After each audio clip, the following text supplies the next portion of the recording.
Saya itu terdeteksi sejak tahun 2002, Bu. Waktu itu saya sekitar bukan sekitar sih, umur 44 tahun ya. Jadi waktu itu kepala saya terasa nggak enak, terus saya cek sendiri. Saya tidak ke dokter karena saya punya alat tensi itu, dan saya tidak minum obat. Dalam perjalanan selama 2002 sampai 2002, saya mengalami hal yang sama, tapi saya abaikan. Jadi 2012 maksudnya ya. Nggak minum obat juga nggak ke dokter. Terus tahun 2012, saya itu mengalami gejala yang sama, tapi lebih berat. Kalau saya analisa itu, kalau saya tensinya tinggi, itu mata saya itu kabur. Jadi kayak berkabut gitu, Bu, kurang jelas. Dan muka ini panas gitu. Dan waktu saya cek juga sekalian terdeteksi bahwa saya terkena diabetes. Jadi saya ke dokter, saya mulai dikasih obat hipertensi dan obat diabetes, Bu. Saya dikasih obat oleh dokter itu ada 3 macam, Bu. Jadi pagi itu Nebilet 5 mg, siang saya minum Concorde 2,5 mg, dan yang malam itu saya minum X4G yang 10/160. Nah, sekarang gini Pak Edi, ya kondisi Pak Edi sekarang gimana nih Pak Edi? Sharing ke kita Pak Edi. Kondisi sekarang sih banyak membaik, Bu. Terutama sejak saya minum Alfameta. Ini Alfametanya seperti ini. Saya juga minum air Alpaspin. Ini ada Alpaspinnya yang di dalam. Saya juga memakai Alpaspin di badan, Bu. Ada 4 buah Alpaspin ini saya pakai yang untuk orang bersepeda. Jadi saya ada 2 begini, saya ikatan di pinggang saya, Bu. Dan itu pada tahun 2018 saya itu operasi pengambilan batu ginjal. Jadi saya nggak bisa laser, jadi saya harus dibolongin belakangnya.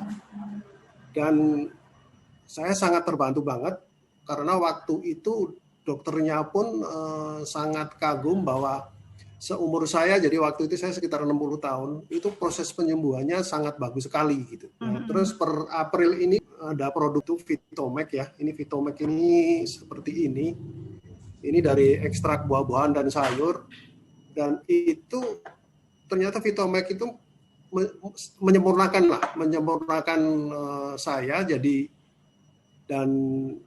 jadi saya itu badan saya itu sekarang sangat lebih sensitif lah bila terkena tekanan darah saya mulai tinggi. Kalau dulu saya kerasa kalau sudah tensi saya 170, 110, lebih rendah itu saya sudah mulai kerasa gitu. Jadi saya sekarang minum obat tensi yang malam jadi turun, Bu, setengah. Karena waktu itu jadi kombinasi Alfameta, air Alpaspin, pakai Alpaspin, dan Vitomek. Itu saya pernah tes tekanan darah saya rendah, 112/63. Jadi dari situ saya turunin itu obat tensi yang malam gitu ya. Nah, sebagai informasi juga, tahun lalu dokter menurunkan dosis obat diabetes saya gitu. Dengan turunin obat, tapi Pak Edi tetap kontrol nih. Ini forensik kita bisa lihat ya. Ini adalah hasil Pak Edi kontrol setiap harinya ya. Jadi, nah ini ya, ini mungkin kecil ya, tapi nggak apa-apa ya, ini kita lihat ya. Nah, ini dari mulai kita bulan 5 ya, dilihat ya, 136, 130 ya. Jadi, ini paginya 136, bawahnya, atasnya 136, bawahnya 85. Terus ya, kurang lebih adalah di angka sekitar 127, 28 gitu ya Pak ya. Nah, itu, nah kondisinya adalah seperti ini ya. Pak, boleh sharing Kak, usia Bapak berapa nih Pak? Usia saya 62, Bu. Ini tampak muda banget ya. Mungkin ada satu lagi, Bu, yang di luar ini perkiraan saya nih. Kalau orang seumur saya kan di sini ya biasanya kan suka ada garis-garis ya, Bu ya. Ya, wrinkle ya. Iya, nggak mulus gitu. Bukan ngomongin tapi ya memang.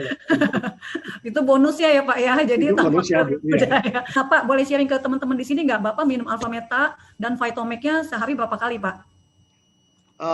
Sebelum pandemi itu saya dua kali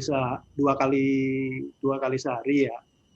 Tapi setelah pandemi Alfameta saya 3 kali sehari, Vitomeknya saya 3 kali sehari itu tiap maksudnya per 10 titik, Bu. Jadi pagi 10 titik, 10 tetes, siang 10 tetes, malam 10 tetes, Bu. Kan katanya gini, kan katanya orang-orang yang gampang stres itu juga memicu jadi hipertensi juga nih Pak Edi ya. Manajemen stres seperti apa sih yang Pak Edi lakukan untuk supaya juga menekan hipertensi dari Pak Edi? Ini saya bersyukur banget. Saya kenal produk ini, tapi paketnya paket lengkap, Bu. Produknya bagus, saya bisa kenal dengan komunitas FFG yang sangat positif ya, Bu. Saya banyak belajar untuk selalu berpikir positif karena FFG mengajarkan itu, Bu. Waktu awal-awal pandemik, kita semua orang tahu banyak berita-berita yang negatif lah yang masuk gitu ya. Ada berapa banyak yang meninggal, berapa banyak yang terkena dan gitu ya. Nah, saya diajar di sini, saya diajarkan untuk ayo stop itu, nggak usah dibaca gitu ya. Makanya saya stop baca-baca itu. Jadi saya tenang-tenang aja, Bu. Sama sekali tidak ada rasa khawatir soal COVID-19 itu gitu. Iya, karena rasa khawatir itu kan menurunkan imun tubuh malahan ya Pak ya. Betul. Kalau saya khawatir nanti nggak bisa tidur, tensi saya naik dan sebagainya, Bu. Ya itulah salah satu manajemen stres itu ya, hindarin berita-berita negatif, Bu. Satu lagi juga saya di FFG, saya juga diajarin tentang nilai-nilai kehidupan. Itu nggak pernah saya dapat di pelajaran manapun, Bu.